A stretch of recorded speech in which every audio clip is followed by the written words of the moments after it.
की विशेषता क्या है? यह कागभूषुंडी तो मनुष्य ही थे, भूषुंडी शर्मा थे, लेकिन लोमस जी ने इनसे ज्ञान की बात कही तो लोमस जी की बात को इन्होंने स्वीकार ही नहीं किया। जैसे जैसे लोमस जी बतावें वैसे वैसे ये खंडन करें और अंत में कह दिया, भरी लोचन बिलो की अवधेशा तब सुनियो निर्गुण उपदेशा। पहले राम जी का दर्शन करूंगा तब निर्गुण का उपदेश सुनूंगा। तो मुनि तन भये क्रोध के चीना, मुनि को क्रोध आ गया। क्रोधित होकर मुनि ने कहा, सद स्वपक्ष तब हृदय विशाला, सपति हो वो पंछी चांडाला। पक्षी बन जाओ। तो कागभूषुंडी हो गए, कौआ।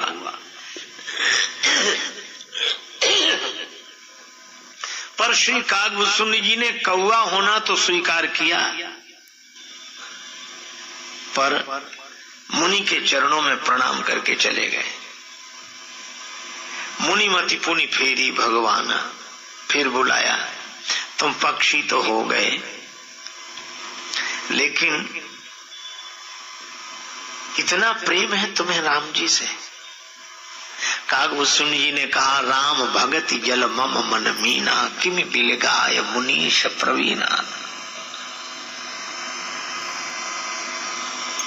लेकिन हमने तुम्हें पक्षी बना दिया तो? कागभूषुंडी जी ने कहा कि हमें कोई अंतर नहीं पड़ा।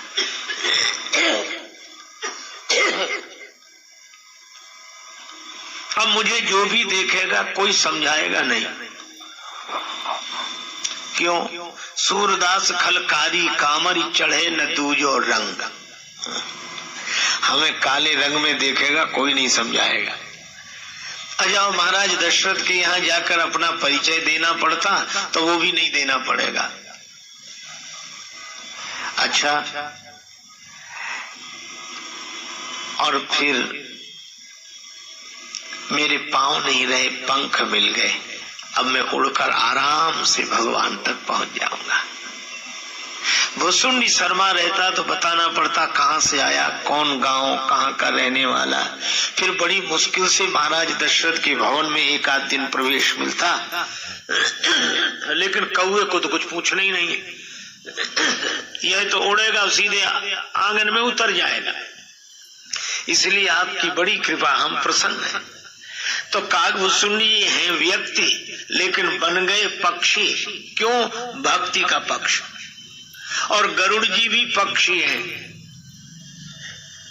क्योंकि इनके पास ज्ञान का पक्ष है। गरुड़ महाज्ञानी गुण राशि, और श्री कागभूषुंडी जी हैं भक्त। तो शंकर जी ने ऐसा भेजा कि ज्ञानी को भक्त के पास भेजो। अब दो पक्षी। अब ज्ञानी जी क्या पूछते हैं?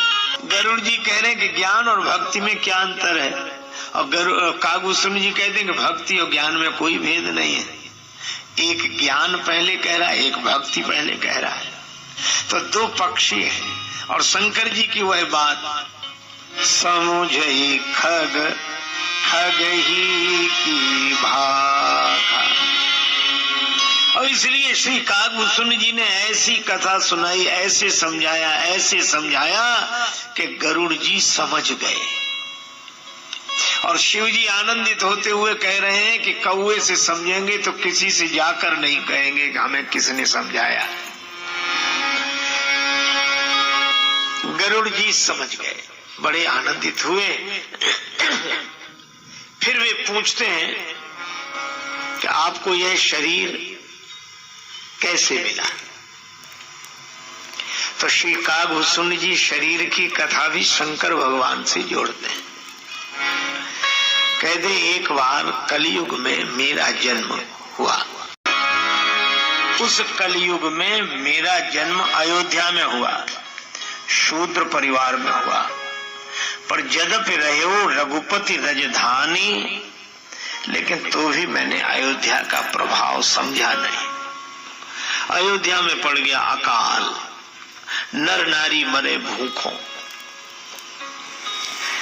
बस मुझे लगा काहे कि राम जी भगवान, अयोध्या में अकाल पड़ गया, लोग भूखों मर रहे, राम जी जगत के रक्षक हैं, वे अपनी नगरी की रक्षा नहीं कर पा रहे, तो मेरा भगवान राम से मन उचट गया। अकाल पड़े और उसके बाद भी कोई यह समझ ले कि भगवान भगवान नहीं है, क्योंकि अकाल पड़ गया इनके हाथ। तो मैंने कहा कि छोड़ो इन्हें, राम जी की झंझट में मत रहो, ये कोई भगवान नहीं है, इनकी कोई शक्ति नहीं है। सो मैं अयोध्या से चल दिया और अयोध्या से चलकर कागभूषुंड जी आए कहा? उज्जैनी। श्री कागभूषुंड जी उज्जैन आ गए। अब मालवा में अकाल नहीं, चारों तरफ खुशहाल। मुझे लगा ये भगवान है, शंकर जी भगवान है। तब तो चारों तरफ आनंद ही आनंद, आनंद ही आनंद। अब मैं भगवान शंकर को मानने लगा कि शंकर जी जैसा कोई नहीं, ये राम जी कृष्ण जी सब बेकार है। कलयुग पड़ गया, अकाल पड़ा, अयोध्या को नहीं बचा सके, पर धन्य है शंकर भगवान। अब मैं शंकर जी की जय शंकर करता फिरूं।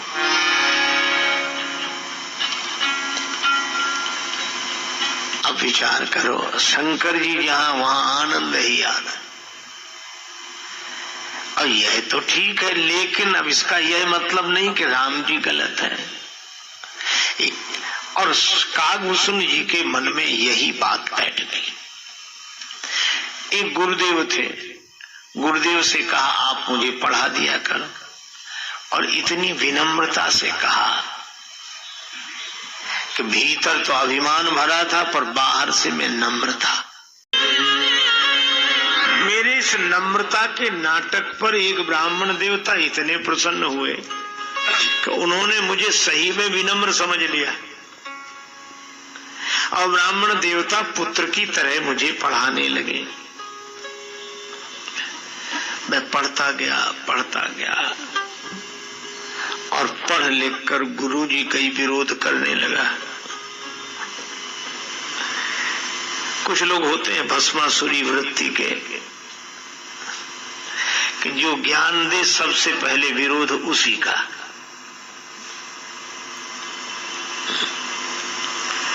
काशी के एक विद्वान संत थे, उनके एक शिष्य, उनसे पढ़ लिख कर दीक्षा लेकर गए, बहुतों को शास्त्रार्थ में पराजित किया, सबको पराजित करके लौट रहे थे। गुरुजी बड़े खुश हुए कि शिष्य आ रहा है, और जब शिष्य पास में आया, प्रणाम किया, तो गुरुजी ने कहा कि बेटा सबको जीत लिया, कोई तो नहीं बचा? बोले बस गुरुजी आप ही बचे। उसे पढ़कर मैं गुरुजी का ही विरोध करने लगा। हरिजन तुझ देखे जरऊं करऊं विष्णु कर द्रोह। भगवान विष्णु का कोई भक्त मिल जाए, उसे देखकर मेरे मन में आग लग जाती। हरिजन तुझ, ब्राह्मणों को देखता तो आग लग जाती। करऊं विष्णु कर द्रोह में भगवान विष्णु का विरोध करता था। अब गुरुजी मेरे यह लक्षण देखकर बहुत दुखी होते, समझाते कि बेटा भगवान विष्णु का विरोध मत कर, ये तुम्हारे जो भगवान शंकर हैं ये विष्णु भगवान के सेवक हैं। तो भूसुंड जी कहते मुझे आग लग गई। शंकर भगवान को विष्णु भगवान का भक्त बता दिया गुरुजी ने। सुनकर मेरे हृदय में तो आग लग गई। भगवान शिव और विष्णु भगवान के भक्त हो ही नहीं सकता, इसलिए वो बराबर गुरुजी से भी कम मिलते। अब एक दिन मिलना हो ही गया, जब ये ओम नमः शिवाय नमः शिवाय नमः शिवाय करते हुए भगवान शिव के मंदिर में बैठे थे। गुरुदेव आए, मैंने अभिमान के कारण उठकर प्रणाम नहीं किया, मैं बैठा ही रहा। तो गुरुदेव को देखकर तो उठना चाहिए था, पर मैं उठा ही नहीं। गुरुजी दिखे तो सोचा प्रणाम करना पड़ेगा, तो आंख और बंद कर ली। अब मैं शंकर जी के मंदिर में बैठा, शिव जी से तो मेरी सीधी पहुंच, अब गुरुजी क्या करें। और गुरुजी आए, मैंने आंख बंद कर ली, नमः शिवाय नमः शिवाय मन से जप करने लगा, पर गुरुदेव को कोई क्रोध नहीं हुआ। शिव जी ने कहा, अगर मैं तुझे सजा नहीं देता हूं, मेरा श्रुति मार्ग भ्रष्ट हो जाएगा। अजगर की तरह बैठा रहा, गुरुदेव के आने पर उठकर प्रणाम नहीं किया। कल मैं तुझे श्राप देता हूं, ये सर्प के शरीर ही धारण कर 1000 बार सर्प का शरीर धारण कर। अब मेरी तो जो दशा हुई,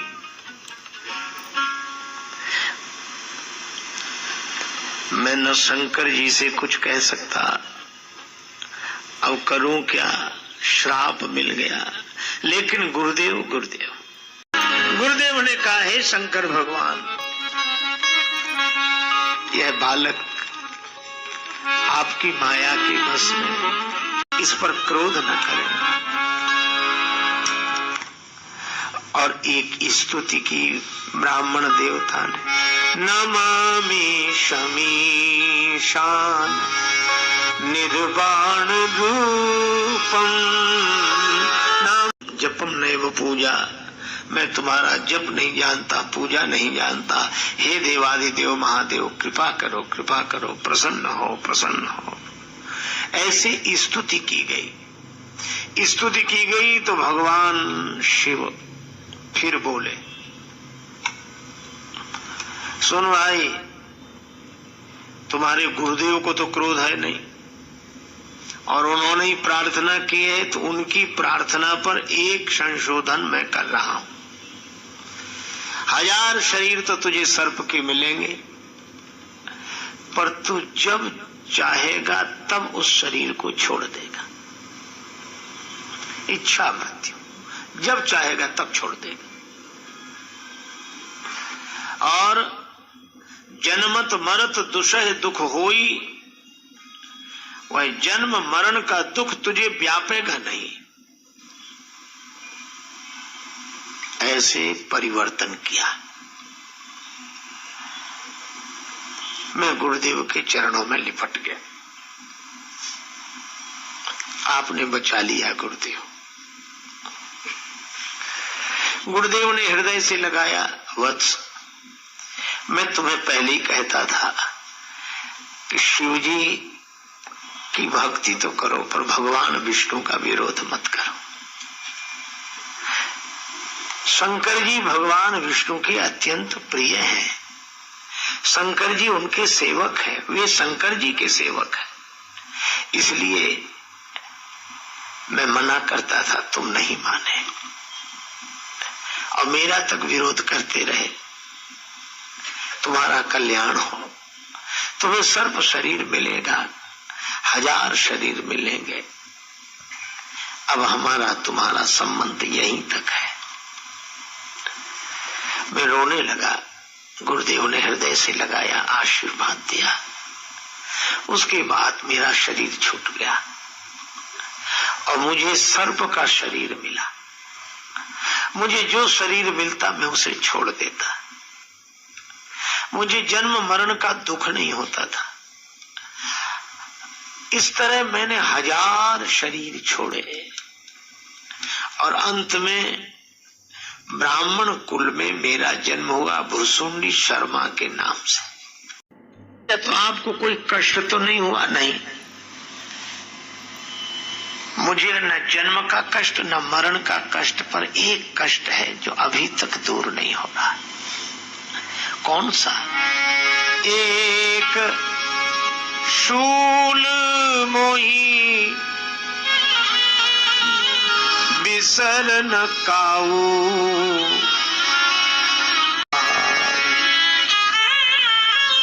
गुरुदेव का कोमल शील भरा स्वभाव मुझे कभी नहीं भूलता। मुझे माता पिता ने बहुत पढ़ाया, मैं पढ़ा ही नहीं। प्रेम मगन मोहि कछु न सुहाई, प्रेम मगन मोहि कछु न सुहाई। नहीं लगता, मैं प्रेम में ऐसा मगन रहता कि जितना पढ़ाने की बात करते मैं उतने ही दूर जाता। इस पढ़ाई के कारण गुरुदेव का अपमान हुआ, इस पढ़ाई के कारण मैंने शंकर जी को कुछ नहीं समझा। अरे इस पढ़ाई को ही छोड़ो।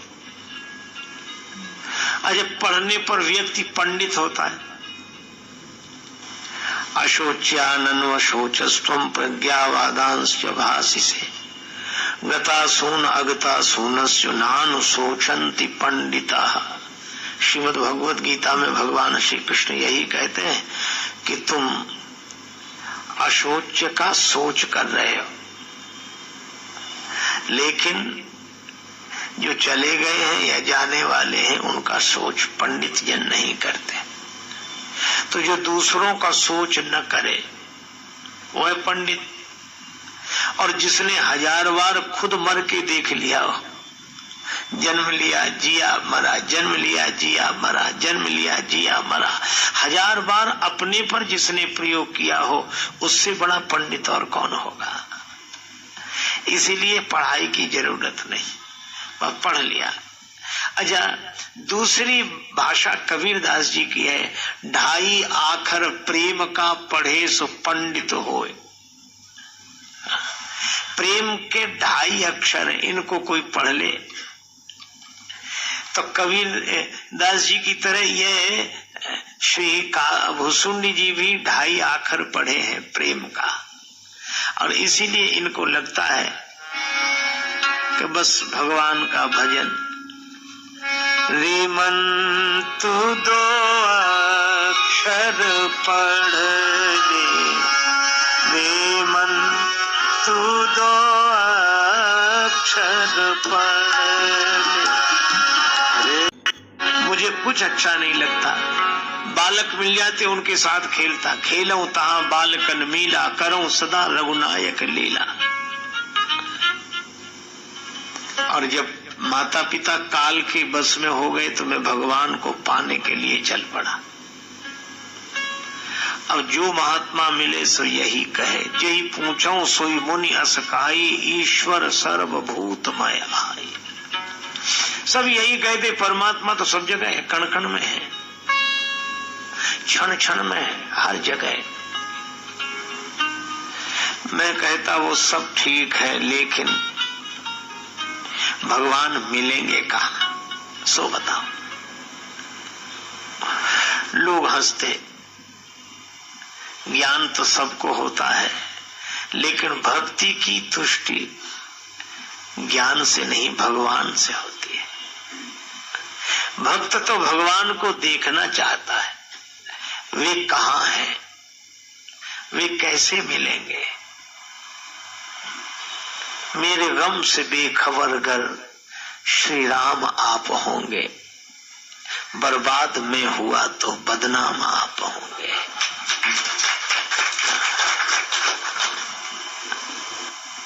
मैं राम नाम रटकर फिर भी सहूंगा दुख, तो बदनामियों से कैसे गुमनाम आप होंगे। आप कहते प्रेम से मैं मिलूंगा, तो प्रेम भी तो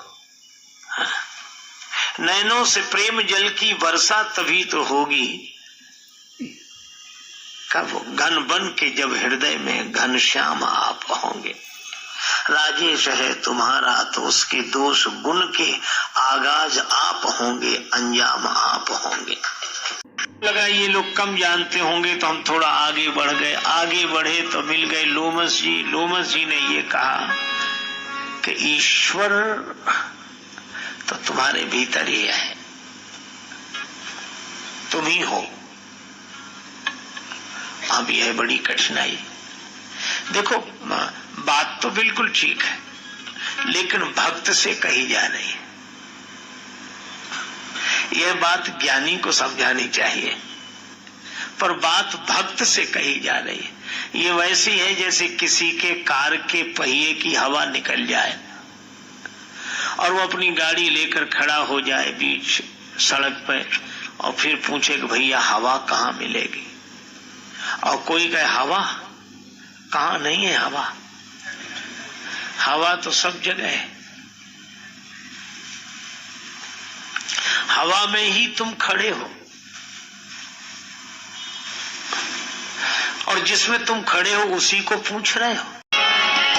श्री कागभूषुंड जी राम जी के यहाँ पहुंच गए, कृष्ण जी के यहाँ पहुंच गए। जब कृष्ण जी के यहाँ पहुंचे तो कृष्ण जी ने कहा कैसे आए? कागभूषुंड जी ने कहा जूठन के तो हम पुराने अधिकारी हैं। कहा सो तो ठीक है, लेकिन इस अवतार में जूठनी नहीं मिलेगी। कहा क्यों? कहा राम जी के अवतार की बात अलग हो, यहाँ तो हम ही दूसरों की जूठनी खा खा के पल रहे हैं, तुम्हें कहां से जूठनी मिलेगी? अच्छा तो आप छीना झपटी करने लगे? बिल्कुल। कागभूषुंड ने कहा हम भी वही करेंगे। काग के भाग कहा कही हरि हाथ सुन ले गयो माखन रोटी। लेकिन जब राम जी के यहाँ कागभूषुंड जी पहुंचे तो जूठनी पर ही अजिरमा सोई उठाई कर खाओ। अच्छा शंकर जी बराबर देखते हैं कि देखें अब इनकी गति क्या होती है।